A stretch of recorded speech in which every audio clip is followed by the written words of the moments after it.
su palla inattiva, 1 su calcio di rigore. Va Raimondo Lucera verso la porta. Brivido per Priolo che non riesce a tenere il pallone. Miceli, attaccato da Namio, riesce a servire Lautaro Seiter. Il cross di Lautaro Seiter a cercare Lucera. A botta sicura al volo ha provato Raimondo Lucera. In avanti a cercare Namio, il lancio di Fayet. Occhio a Domenico Namio che passa. Namio, la grande risposta di Mirko De Miere. Non ne approfitta Zammito. E allora Mangiapane, attaccato da Genova. Recupera palla Genova. Genova solo davanti a De Miere.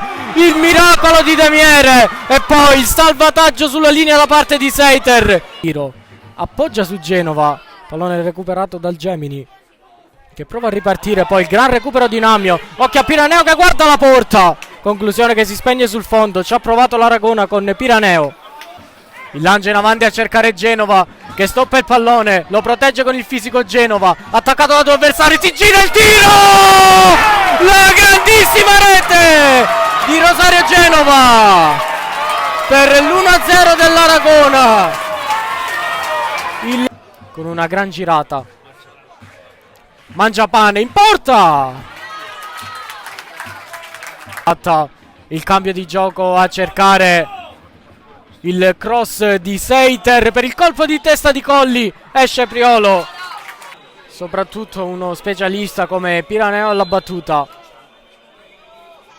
Va con il destro Piraneo. Sfiora il palo e sfiora il gran gol, il numero 4 dell'Aragona, ma c'è stata una deviazione della barriera. Il cross in mezzo a cercare Battimilli che stoppa con il petto, poi prova la girata. Pallone rimane vivo per Rama e c'è la grandissima parata di De Miere.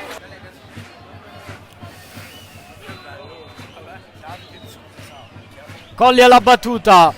Pallone buono per Berri, che da posizione defilata spara alto.